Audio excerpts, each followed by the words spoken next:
Thank you for joining us today. We are the LuftBassoons, and we want to thank SAACA for having us here. My name is Cassandra. To my right, we have... Hi, I'm JJ. Brenda. And I'm Daniel. And we all play the bassoon. That's what you see right here. They're all a little bit different, but they're pretty much the same. And that was a piece called Sir Duke. It was by Stevie Wonder, and it was written in 1977 as an homage to Duke Ellington, who was one of his musical idols. The next piece we have for you today is actually written by a local composer, thanks to a grant from the Arts Foundation for Tucson and Southern Arizona. And the composer is named Rosano, and the piece is called They Don't Make 'Em Like They Used to. Thank you.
Thank you.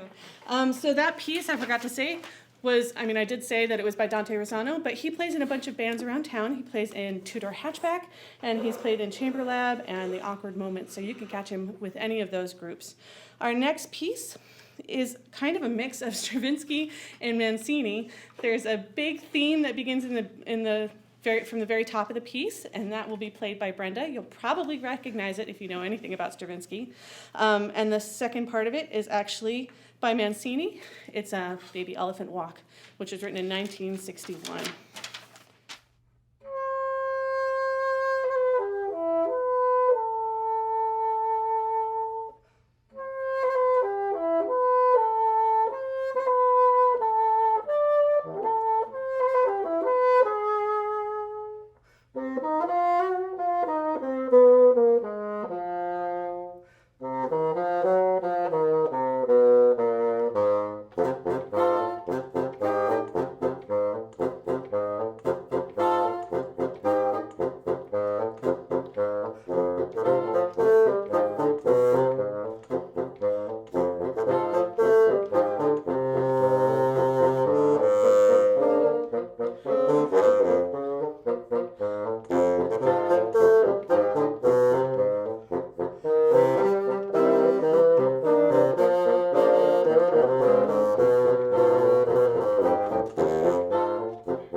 Thank you. I forgot to say that was arranged by somebody, Bart Koviak. I don't remember his first name. Sorry. Our next piece, I should talk a little bit about bassoons. So you might notice that we are doing some things with our reeds, like putting them in our mouths and stuff. Reeds need a little bit of moisture in order to operate, and mine's getting dry. So I'm going to talk a little bit and let my reed soak. Our next piece is by J.S. Bach. And it was written in, 1730, so it's quite old, and you've probably heard it in a lot of different variations. This is going to be for 4 bassoons, and it was written by a very famous bassoonist named Loren Glickman, and not written by, it was arranged by. It's written by Bach, of course. And it's quite beautiful. I'm sure you'll recognize it. Thank you for listening.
Thank you.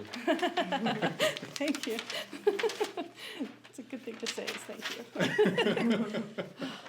you. Okay, our next piece is another one that we commissioned from local Tucson composers, thanks to the Arts Foundation. And this one is by Marco Rosano. It's called The Unlucky Waltz. You can also see Marco Rosano in things like Chamber Lab, Two-Door Hatchback. Also, Orquesta Mendoza. He tours a lot with them. And we quite like this piece. It's unlucky because we always expect waltzes to be in 3, and this one is actually in 13, which is interesting to count as well as play. So I hope you enjoy it.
Nice job, Brenda.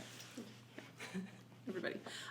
Okay, so the thing I forgot to mention before that was that the composer has a sense of humor, and he wanted to put this low B flat trill, which means stuff to bassoonists, but maybe not to anybody else. We have many, many thumb keys. So we have all of these keys, But we also have all of these keys on the back. There's 9 for this thumb and 5 for this thumb. And this composer wanted to do a low B flat, which is our lowest note, C trill, which is like impossible. And I was supposed to say that before we started, but I forgot. So that was fun. And we were originally going to... Oh, that's right. Because of social distancing, we had to change our plan, which was that whoever was sitting to the left of me would help me do that little trill. And we're not touching each other's things. So, so we didn't do it that way. Okay. Our next piece is called Bassango. It's by a Canadian bassoonist and composer named Mathieu Lussier. My French is terrible. I'm sorry if I just butchered that. It was written in 2001 and has been arranged for all sorts of other instruments in addition to bassoon quartet, including piano, saxophone. It's out there. There's a lot of it. It's beautiful. It's one of our favorites. And I want to add, it was written for Nadina and Fraser Jackson, which Cassandra had the opportunity to meet Nadina last year, and I now own Fraser Jackson's pre-gouger, so nerdy bassoon. Again, stuff for bassoonists, but yeah.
Okay, welcome to Bassoon Edification, which is what happens when you get bassoon education and mash them together.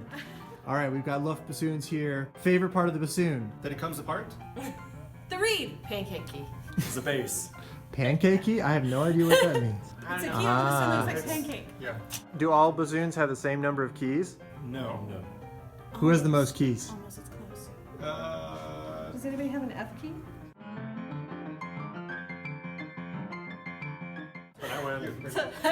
So does anyone have a name for their bassoon?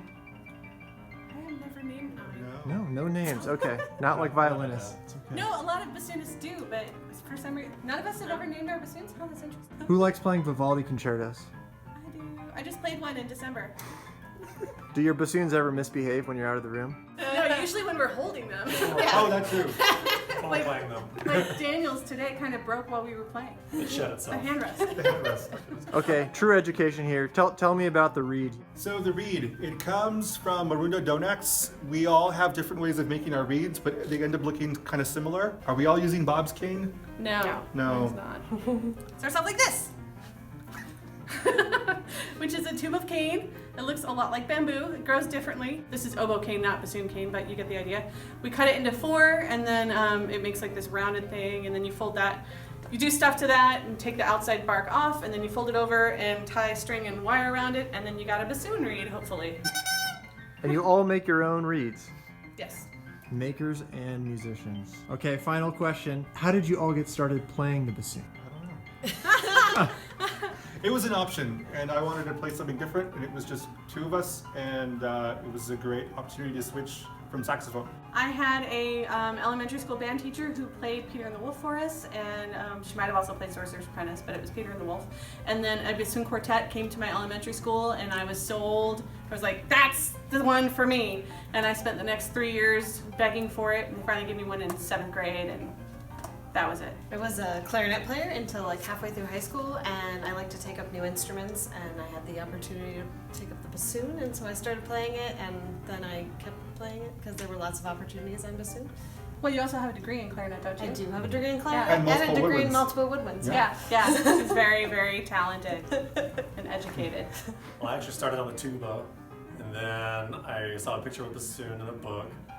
And I thought I really had to play it. My band director found one in a closet in our band room, and I begged him to let me take it home. And he did, and I just started from there. My English teacher also used to play bassoon, so she kind of got me started and bought me my first Weisenberg. Aw, that's so cute. I hadn't heard that story before. Oh. That's neat. And we all share a common teacher here, retired bassoonist, bassoon professor from U of A, Dr. Dietz. There's actually a lot of bassoonists here in Tucson. Mm-hmm. Tucson seems to collect them. Bob Williams just retired from the Detroit Symphony. He grew up here. Peggy's also here from... She grew up played- in Michigan, though, right? Yeah, but she played with Frankfurt Radio Orchestra for many years, and then She's here now. retired here now. Yeah. I think it's cool that Bob actually grew up here. Like, we don't think of Tucson Oh. musicians making it outside of here. He not only made it outside of here, he was principal of Detroit Symphony for 26 years or more? 40 something. Yeah. Yeah, so. Well, it's we awesome. welcome them all back. Yeah. Back to Tucson, more bassoons. All right, well, thank you, and thanks for this edition of Bassoonification. Thank you. Back Thanks to for you in the having studio. us.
Thank you. Nice job, JJ. Okay, so our next piece is, I think it might be our last of the new works. It is. It was written by another musician here in town. They're all written by local musicians, and it was planned as part of a big premiere concert that we were supposed to do on April 18th, which didn't happen because of quarantine and everything else. We hope it will still happen sometime in the summer, and we'll get to play all of these pieces together, because as it is, we are only playing, I think, 4 of the 7 pieces that we had written for us. So we're excited to actually get to perform that. So tune in and we'll figure it out. This last of the new works pieces is not our last piece. Again, is by Samantha Bounkeua, who also goes by Rogue Violin. And she plays all over town. She plays with Awkward Moments. She plays with Two-Door Hatchback. I know her from Chamber Lab. This one is called Oceans. It's in 4 movements. We're only doing 2 of them, and they're quite quick. And I think we might we're going to introduce them at the top and then just play through them. The first one is called Microplastics. It's about the microplastics that exist in the ocean and kind of everywhere since we use so much plastic. She went to, I think it was Belize, on a trip and got a lot of inspiration from seeing the ocean there. So the first movement that we're doing today is called Microplastics. The second movement is called The Great Pacific Garbage Patch. And it's about I don't know how many people know about this.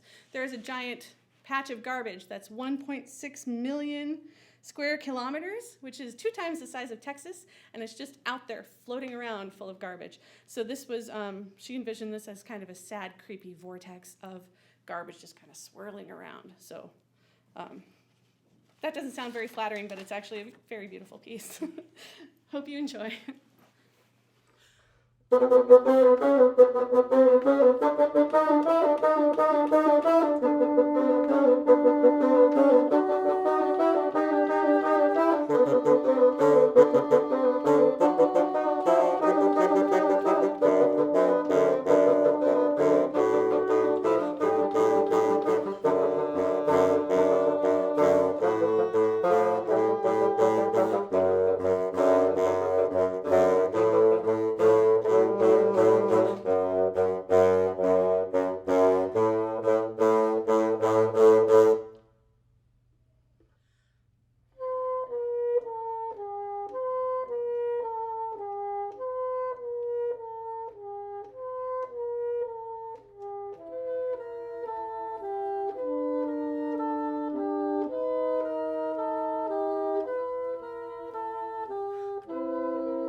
Piece is really interesting. It has a lot of breathing in it. It's supposed to reflect the breathing of the ocean. I should have mentioned that before we started. Sorry, playing with my seat strap. The next piece is by another bassoonist named Bill Douglas. I think he's also Canadian. Something about Canadians and bassoons. But this is another one of our favorites. It's just one movement from a bunch of 3. This one's called Azure.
Thank you so much. So now we have a little pop tune that we like to play. And this was first sung by Kelly Clarkson. It's called Since You've Been Gone. That's not the version we're doing, though.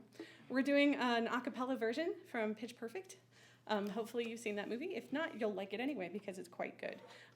We really like playing it. It's a lot of fun, right? Yes.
Thank you. That was Since You've Been Gone. Our next piece is from La Traviata, an opera by Verdi. And you would have heard this as orchestras or operas because it's for opera. But now we're playing it as a bassoon quartet. And this is the Prelude to Act 1 from Yes. La Traviata. Thank you, JJ.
Have we had What?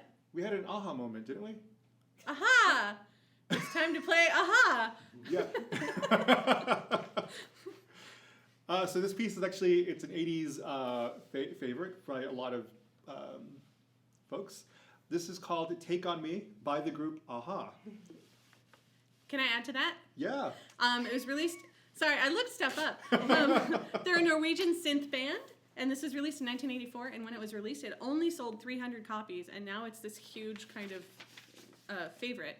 And if you're familiar with it at all, you'll know that the video has like a pencil drawing of a guy coming out of a painting, and it's very 80s, but it's cool. And we Which like it might have too. been what made it so popular, the video. Maybe. Yeah.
I like that. Thank too. you.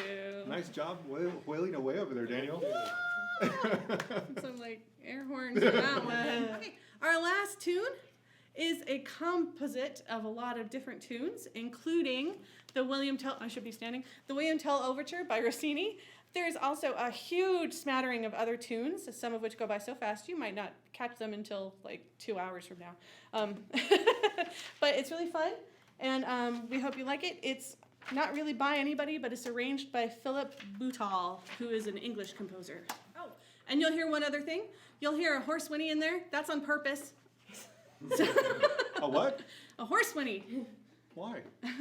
Because the Lone Ranger. It's called the Lone Ranger. I don't know if I said that. And it's because of William Tell. The William Tell Overture by Rossini. That's why.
Thank you, everyone. We hope you enjoyed the show. We hope you enjoyed all the fun pieces, especially all the new works for bassoon. We are the LuftBassoons. We're the LuftBassoons. We're right here in Tucson. Yes. You can look us up on Facebook, Instagram, and we have a website, Yep. LuftBassoons.com. We'd love to see you. Once again, this has been Cassandra Brenda. Daniel. and JJ. Thank you. Thank you. And thank you, SAACA. Thank you, SAACA.